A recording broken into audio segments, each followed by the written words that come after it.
Post-match, Rafa Nadal versus Felix Auger Aliassime. FA gets it done straight sets in impressive fashion. Before we get into it, remember to that like button and do subscribe if you are new. And also, if you're listening on a podcast platform, do leave a rating or review.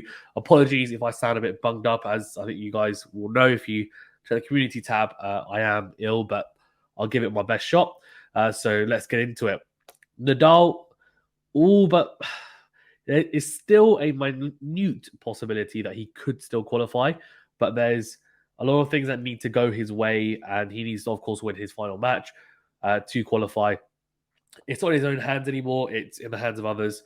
He needs Taylor Fritz to beat Casper Ruud later today to have any chance.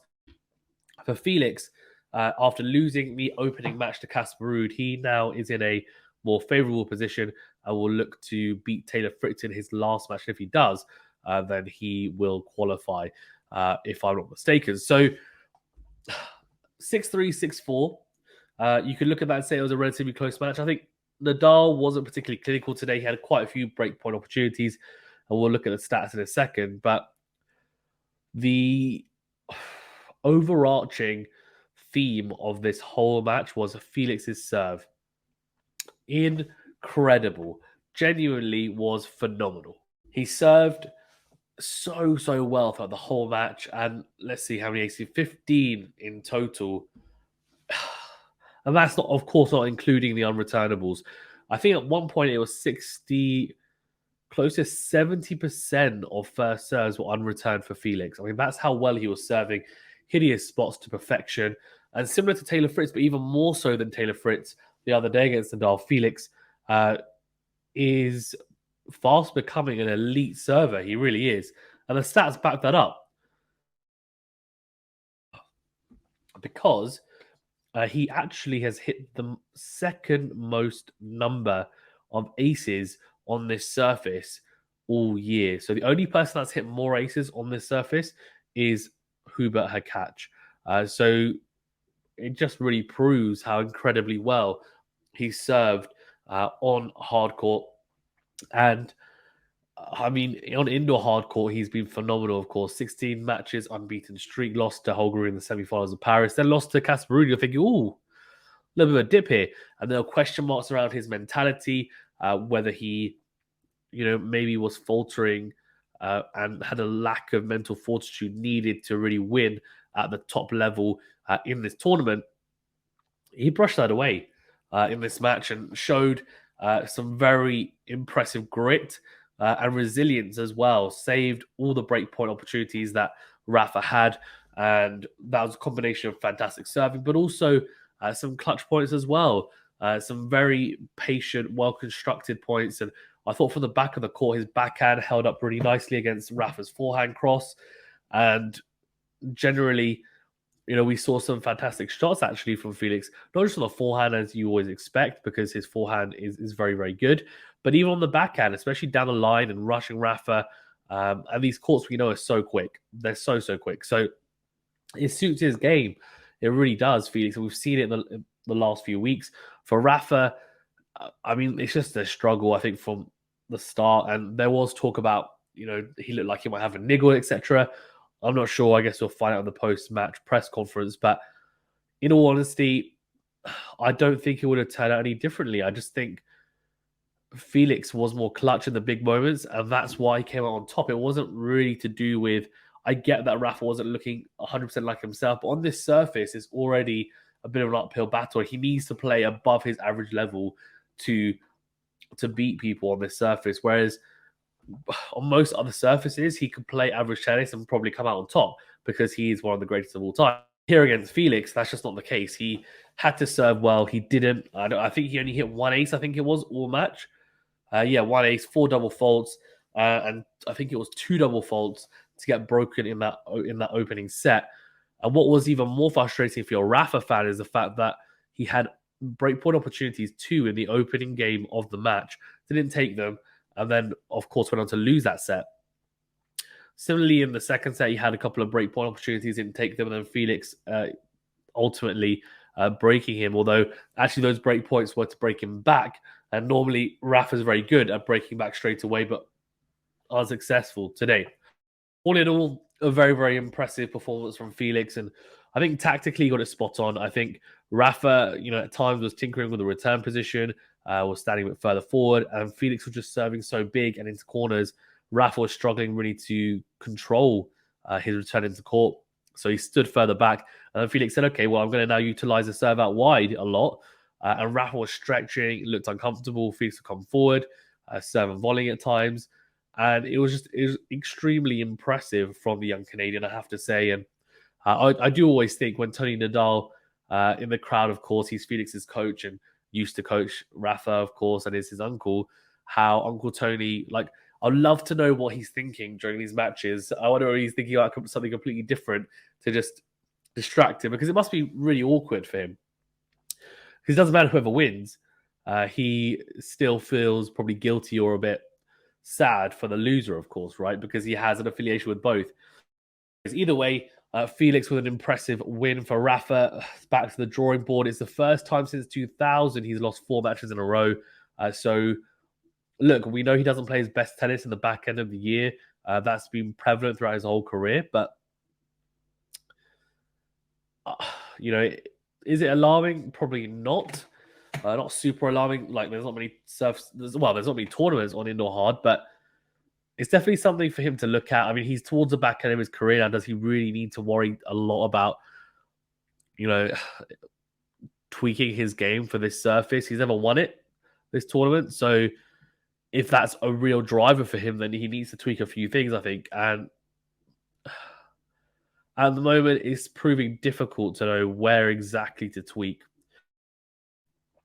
His tweak the return position hasn't quite worked. His serve was, on these indoor hard courts, you have to hit.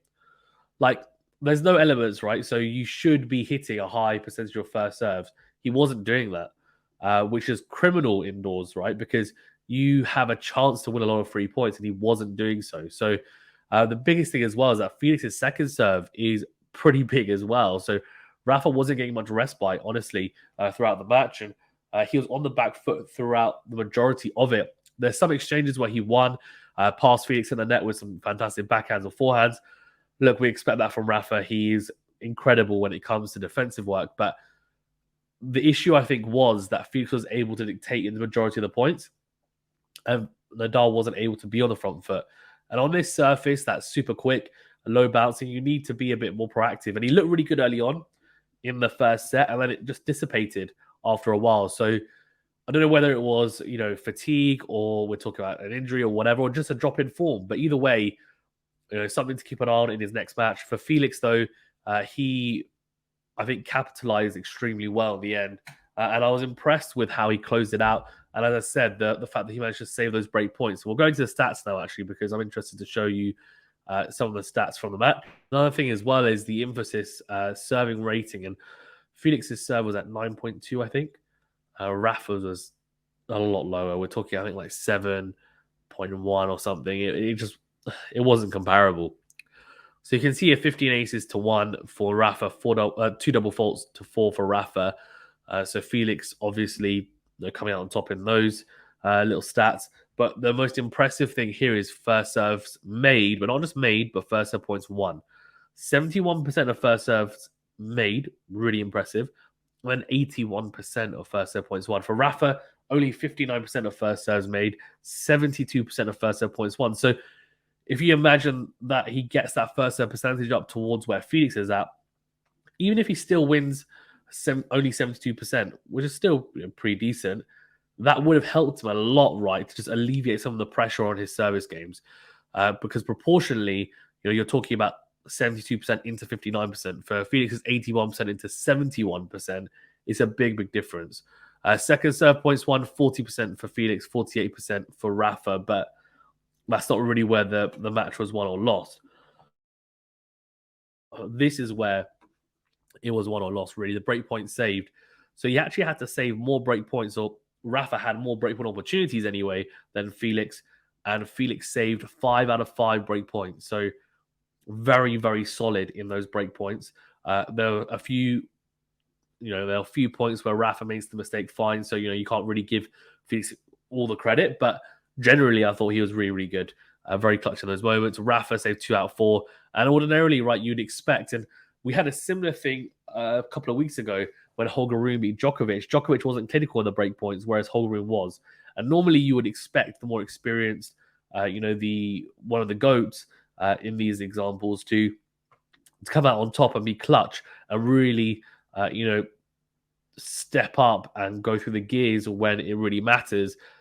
Interestingly, though, the younger guys are mentally looking a lot better when it comes to facing the GOATs. And that's good, I think, for tennis, because it just shows that we have people who are competitive, who are able to compete, not just physically, but mentally with these guys. And I think it's only good for the sport.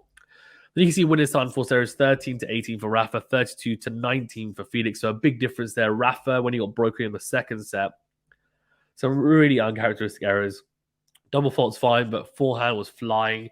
Backhand, like, sometimes it just looks so awkward. It was just like shanking it wide.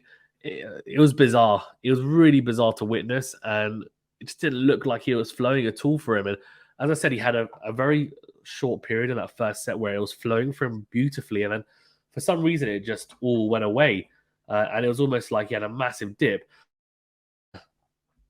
and it's almost like he was playing a completely different game. It was like Rafa's form just suddenly basically went off a cliff, which is strange. Net points won 7 out of 13 for Rafa, 6 out of 13 for Felix. Neither coming to the net a huge deal, but at times did. And I thought it was an effective tactic to utilize, especially with the serve out wide on these quicker surfaces. People should be trying to utilize if they're good enough volleys, which both are. Probably a little bit disappointed both of them to only win that proportion of points, but then both players are also very good defensively and at passing the opponent the net as well. I mean, there's not really much else to go into, honestly, because I think for Rafa, it's just one of those things where Felix outplayed him on the day. Rafa's level wasn't good enough, and Felix served incredibly well. And on these fast courts, it's just incredibly hard to get a foothold. And when you do get a foothold and you get opportunities, you've got to be clinical, and he wasn't. So that really is a story of the match for me, anyway. Look, where do we go from here? Well, Felix, as I said, he still has it in his own hands, I think. So he'll be looking to win his final match and qualify. For Rafa, he's going to have to now wait and see what happens in the other match today and also in the other matches coming up, and hope that he still is alive and has a chance anyway to qualify. Otherwise, he'll be playing a dead rubber on Thursday. Thank you very much, guys, for tuning in. Remember to hit that like button and do subscribe for you, and we'll see you on the next video.